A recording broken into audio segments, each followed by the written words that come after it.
우리 구주 예수님의 크신 은혜가 성도님들께 임하시기를 바라고, 무엇보다도 이 말씀을 통해서 하나님께 감사하고, 그래야 한 주간 동안에 그리스도의 향기를 나타내는 우리 성도님들 되시기를 간절히 바랍니다. 히브리어나 헬라어로 이 감사는 즐거운 마음으로 드리다, 고백하다, 찬양한다라는 그런 뜻이 담겨 있습니다. 서로 사랑하라, 쉬지 말고 기도하라, 복음을 전하라, 회개하라, 이 모두 다 하나님의 명령입니다. 이처럼 이 범사에 감사하는 것도 바로 하나님의 명령이고, 그리고 하나님의 뜻이기도 합니다. 무엇이든지 즐거운 마음으로 드려야 하나님께서 받으시고, 그리고 드리는 성도들에게는 복이 됩니다. 그리스도인들이 행하는 모든 감사, 그 선행들, 그것들은 하나님 나라 생명책에 기록되기 때문이죠. 그러므로 우리는 아브라함처럼 즐거운 마음으로 희생제사를 드리는, 그래서 말씀에 순종하는 삶이 우리에게 나타나야 될 줄로 믿습니다. 이런 모습을 잘 보여주는 말씀이 바로 시편 107편입니다. 시편 107편은 시편 106편과 한 권의 책으로 되어 있습니다. 모두 바벨론 포로 귀환 후에 선지자를 통해 약속하신 것을 이루시고, 그래서 마침내 이스라엘 백성들이 고향 땅, 그리고 예루살렘에 돌아오는 그 기쁨을 하나님께 드리는 시가 바로 시편 106편과 107편입니다.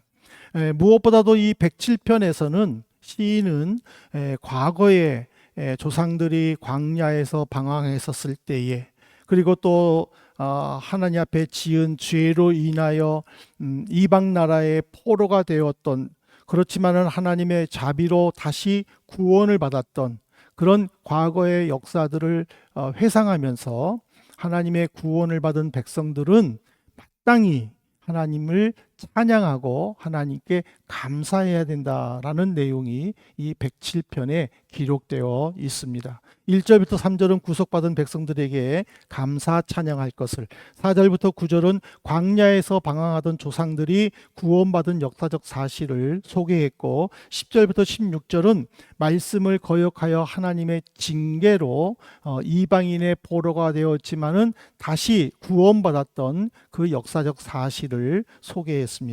그러면서 17절부터 22절에서는 질병에서 고침받은 자들이 하나님께 감사했음을, 그리고 23절부터 32절은 바다를 오가면서 해상무역하는 상인들을 소재로 하여 그들을 위험한 파도에서도 구원해 주신 것을 감사하는 내용을 기록을 했습니다. 이런 내용들은 뭐냐면 아주 작은 것이지만, 아주 사소한 것이지만 하나님의 인도하심을 믿고 하나님께 감사하는 것이 진정한 성도의 모습이다라는 것을 우리에게 가르쳐 줬습니다. 그러면서 마음껏 주님을 찬양할 것을 권면을 했습니다. 왜 시인은 하나님께 감사해야 되느냐? 왜 시인은 하나님을 향하여 감사 찬양을 해야 한다고 권면하느냐? 그거는 오늘 본문을 통해서 우리가 두 가지로 깨달을 수 있는데, 첫 번째로는 집안의 저주를 끊어주시기 때문입니다. 가족의 저주, 집안의 저주를 끊는다라는 것은 집안 대대로 내려오는 부정적인 모습들을 없애준다라는 의미입니다. 예를 든다면 출생은 내 의지와 상관없이 태어났습니다. 태어났는데 내가 왜 이렇게 생겼지? 왜 저 사람은 저런 능력이 있는데 나에게는 왜 없지? 내 모습은 왜 이렇지? 하면서 조금 어떤 마음의 부족한 모습들에 대해서, 또 남들이 가지고 있는 것에 대해서 부러워했다라는 것 자체는 바로 가족의 어떤 부정적인 모습들이 있다라는 것을 우리에게 보여주고 있죠. 그래서 시편 기자도 107편 2절에 보면은요, 집안의 어떤 부정적인 모습들에 대해서 이렇게 노래를 했습니다. 여호와의 속량을 받은 자들은 이같이 말할지어다. 여호와께서 대적의 손에서 그들을 속량하사. 여호와의 속량을 받은 자가 이사야서 63장 18절에 보면은 거룩한 백성이라고 이사야는 말했습니다. 하나님으로부터 죄 사함을 받고 하나님의 자녀로서의 자리를 회복받는 그들을 이사야 선지자는 거룩한 백성이다라고 이야기를 한 거죠. 그러면 속량이 뭐냐? 속량이라는 것은요, 히브리어에서는 어려움이나 위험에서 자기 친족을 구하다라는 거예요. 즉, 내 가족이 어려움에 처했는데, 내 친족이 어려움에 처했을 때에 누구든지 그들을 어려움에서 건져주는, 즉 의무 이행을 강조하는 내용이 속량이에요. 그러니까 하나님께서 우리를 속량해 주셨다라는 것은 뭐냐면, 죄의 오염으로부터 위험한 상황에 맞이했었을 때에 하나님께서는 그 문제들을 해결해 주시고 그 우리들을 평안으로 이끌어 주시고 그래서 안전하게 해 주시는, 이것이 바로 속량이라는 사실입니다. 107편이 바벨론 포로 귀환 후에 하나님의 구원을 받음에 감사한 찬양이라고 그랬지 않습니까? 한번 우리가 이걸 생각해 보십시다. 내가 태어났어요. 내가 태어났는데 내 부모님은 바벨론 사람들에게 온갖 학대를 당해. 바벨론 사람들이 시키는 일을 해야 돼. 바벨론 사람들이 내 부모님을 때리고 욕하고 조롱해도 항의도 못해. 그거를 그대로 받아. 근데 내 부모님만 아니라 나까지도, 나도 그의 자녀라는 것 때문에 나까지도 그런 억울함을 받을 때 그 인생이 얼마나 불행하겠습니까? 꿈을 꿀 수 없죠. 미래를 계획할 수 없죠. 그냥 하루하루 사는 거예요. 바벨론 사람들에게 조롱당하고 바벨론 사람들에게 핍박당하고 그런 삶을 살아갈 때에 어느 날 갑자기 페르시아 왕 고레스가 유다 백성들에게 너희 나라, 너희 고향으로 가고 싶은 사람들은 바벨론 제국을 떠나도 좋다라고 해방을 선포했을 때에 그들은 얼마나 기뻤겠습니까? 이것이 바로 속량이라는 것입니다. 이제는 노예가 아니라 자유민으로 살고 싶으면 바벨론 제국을 떠나면 되는 겁니다. 마찬가지로 하나님의 역사를 통해 감사는 집안의 저주를 끊어준다는 것을 가르쳐 줬잖아요. 아까도 얘기했지만은 저는 이 손가락을 볼 때마다 내가 조금만 더 길었으면, 내가 키를 볼 때마다 3cm만 더 컸으면, 그런 마음이 있어요. 네. 이거는 뭐냐면은 우리 아버님과 우리 어머님이 저보단 작다라는 뜻이죠. 그러니까 그러므로 말미암아 나도 크지만은 그러나 우리 부모님이 남들보다 조금만 더 컸으면 나도 더 조금만 더 클 수 있는 유전자가 있다라는 거죠. 예. 그러니까는 우리 가족들에게 어떤 그 내려오는 그런 잘못된 또는 없어지면 좋은 것들, 이런 것들이 우리에겐 다 있다라는 거죠.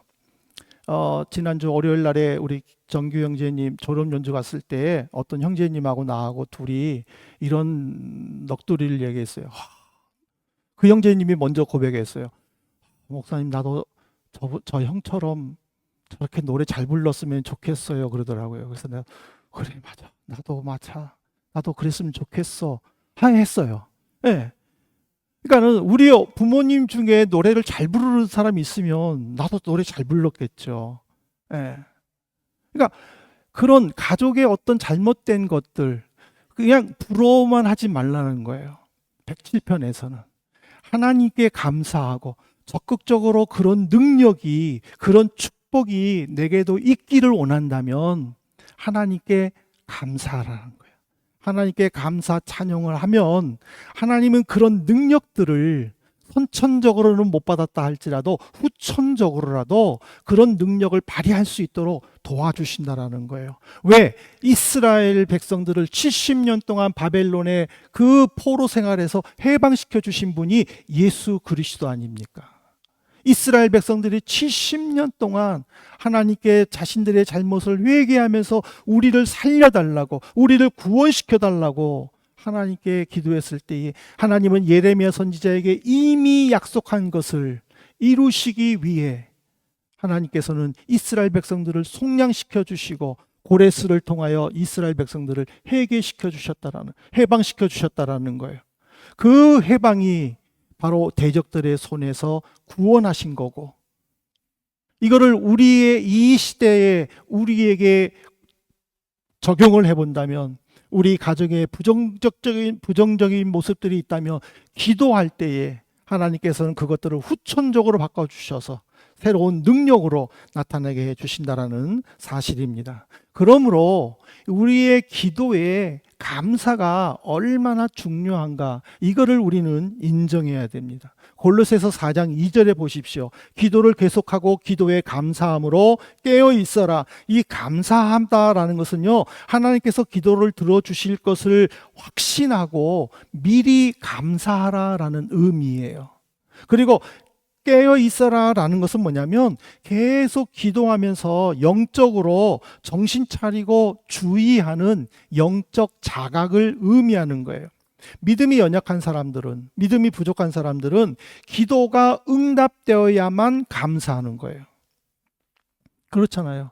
그렇지만은 하나님은요, 기도가 응답되는 때 감사하는 것이 아니라 기도하면 응답될 거라는 믿음을 가지고 미리 감사하라고 말씀하시고 있다는 사실이에요. 받고 나서 감사하느냐, 받기 전에 감사하느냐, 이거는 개인의 믿음의 수준을 보여주는 거예요. 그래서 바울은 빌립보서 4장 6절에서 기도에 감사할 것을 이렇게 말했어요. 아무것도 염려하지 말고 다만 모든 일에 기도와 간구로 너희 구할 것을 감사함으로 하나님께 아뢰라.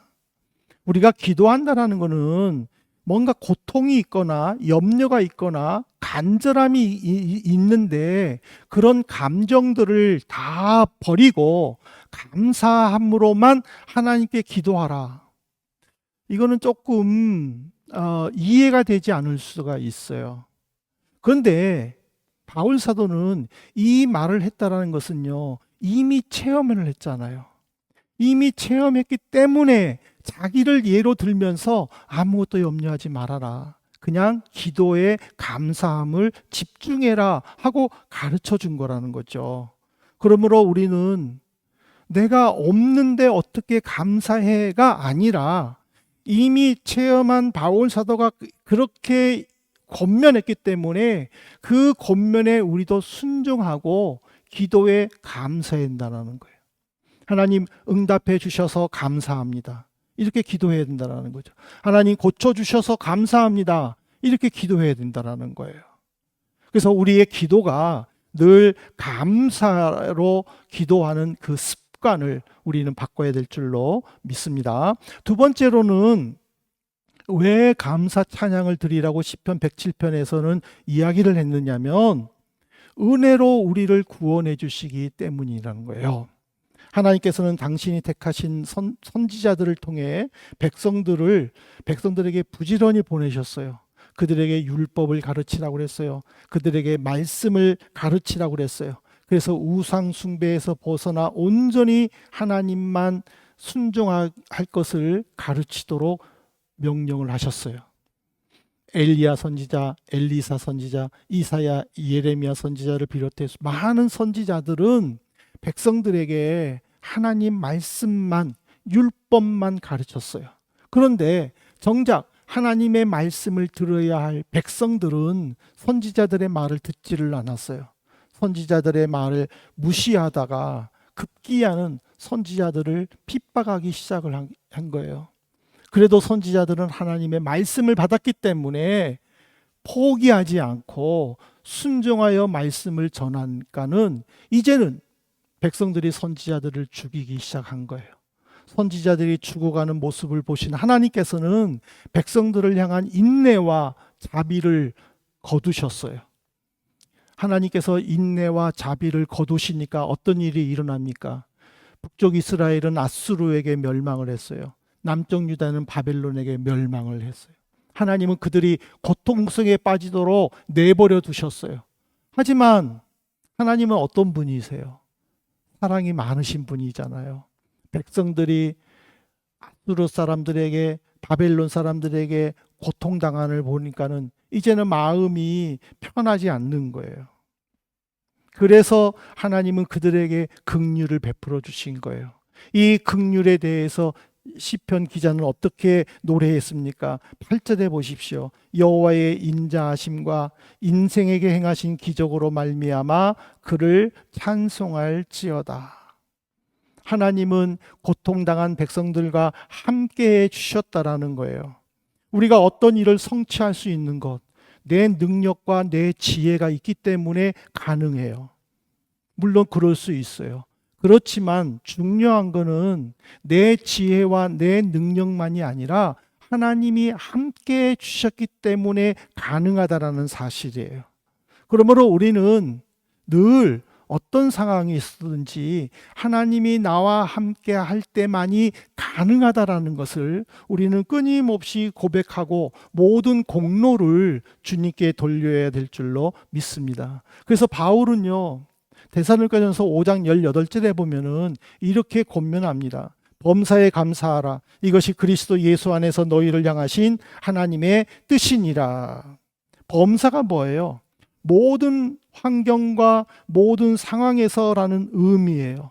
하나님은 아주 사소한 일이지만 그 사소한 일을 합력하여서 선을 이루시도록 인도해 주시는 분이라는 거예요. 그렇기 때문에 우리는 기쁜 일이든 슬픈 일이든 늘 감사하는 마음을 가지고 신앙생활을 해야 돼요. 그런데 보통의 그리스도인들은요, 내게 기쁜 일이 있어야만 기뻐해요. 내게 막 그냥 주체할 수 없는 흥이 있을 때만 우리는 흥겨워해요. 근데 진정한 그리스도인이라면 일반 사람들이 보기에는 전혀 감사할 수 없는 상황임에도 불구하고 감사해야만 해요. 그것이 진정한 그리스도인의 모습이에요. 일전에 누군가를 의지하지 않으면은 전혀 움직일 수 없는, 그래서 하루 종일 침대에 누워 있어야만 하는 분이 기도할 때마다 하나님 아버지 감사합니다 라고 기도한다라는 간증을 들었을 때에 저는 얼마나 하나님께 감사했는지 몰라요. 왜 그러냐면 다른 사람이 볼 때는요, 누군가가 도와주지 않으면은 하루 종일 침대에 누워만 있어야 되는데, 그런 분이 하나님께 기도할 때마다 하나님 감사합니다 라는 말을 했다라는 것 자체는 바로 그분은 하나님께서 베풀어 주시는 그 기적을 체험하여 하나님의 영광을 나타내겠다라는 믿음의 확신을 가졌다라는 그런 의미라는 것이죠. 우리가 하나님께 감사하는 모습을 한번 돌아보면 좋겠습니다. 감사할 수 있을 때 감사? 그거는 교만해서 감사하지 않는 사람에 비해서 믿음이 있으면 분명해요. 그러나 감사할 수 없음에도 불구하고 감사하는 것, 이것이 진정한 믿음이라는 거예요.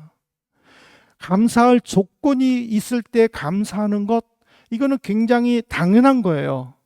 그렇지만은 감사할 수 없을 때 감사하는 것, 이거는 하나님의 뜻을 이루는 것이라는 거죠.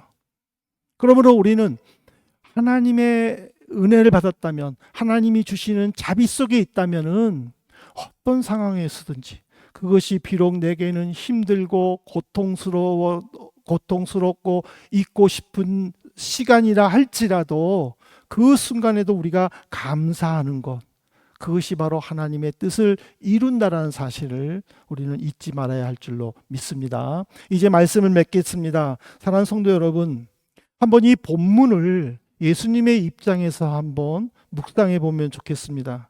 하나님은 예레미야 선지자와의 약속을 지키기 위해 페르시아 왕인 고레스를 통해서 유다의 해방을 선포했습니다.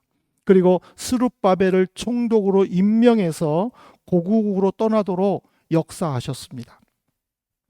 예수님은 우리 죄를 용서해 주시겠다고 약속을 하셨습니다.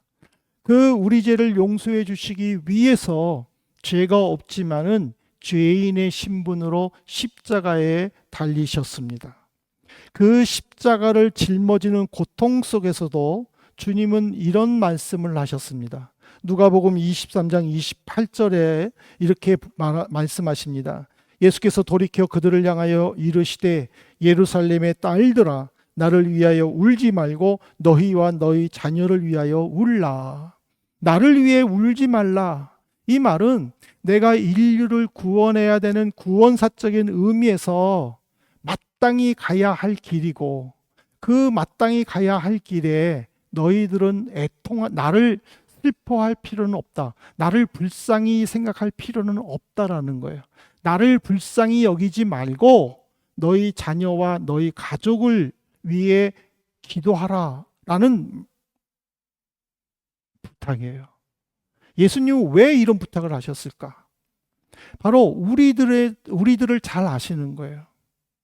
우리의 모습을 잘 아는 거예요. 어른들의 죄로 말미암아 그 죄의 오염이 자녀들에게까지 연결되고 그로 말미암아 하나님의 심판으로 가족의 저주가 자녀들에게까지 이루어지기 때문에 그것들을 막기 위해서라도 가족을 위해 자녀를 위해 기도하라라는 예수님의 배려입니다. 그래서 107편 31절에 보면은요 이렇게 하나님을 노래합니다. 여호와의 인자하심과 인생에게 행하신 기적으로 말미암아 그를 찬송할지어다. 하나님이 인생에게 우리에게 행하시는 그 많은 일들을 생각하면서 하나님께 감사하고 찬송해야 된다는 뜻이에요. 하나님이 보여주시는 기적은요 택한 백성들의 믿음을 위함입니다. 불안해하는 택한 백성들에게 평안을 주시는 것도, 육체의 질병으로 힘든 시간을 보낸 택한 백성들에게 치유의 기적을 베푸는 것도, 맹렬한 파도가 밀려오듯 인생에게 걷잡을 수 없는 환난과 고통이 몰아쳐도 안전하게 지켜주시는 것도 모두 택한 백성을 위한 하나님의 기적이다라는 사실입니다. 그러므로 우리는 기도를 응답해 주셨기 때문에 감사합니다 라고 고백하기보다는 그럼에도 우리는 감사해야 됩니다. 더 나아가서 어떤 상황에서도 흔들리지 않고 오직 주님만 신뢰하며 의지하겠습니다 라는 믿음의 고백을 하나님은 듣고 싶어 하신다는 사실입니다. 하나님께 감사절 예배를 드리는 오늘 우리의 이 감사의 고백을 통해서 하나님의 마음을 기쁘게 하고 구주 예수님을 찬양하기를 진심으로 소망합니다. 그래서 우리의 감사를 통해서 하나님의 영광이 이 땅에 나타나고 그리스도의 나라가 더욱 확장되는, 그래요 존귀하신 하나님을 온 백성들과 함께 고백하는 그런 이 예배가 되기를 진심으로 소망합니다. 이런 믿음의 결단을 하시는 우리 성도님들께 하늘의 신령한 은혜와 풍성한 복이 임하시기를 우리 예수님의 이름으로 축복합니다.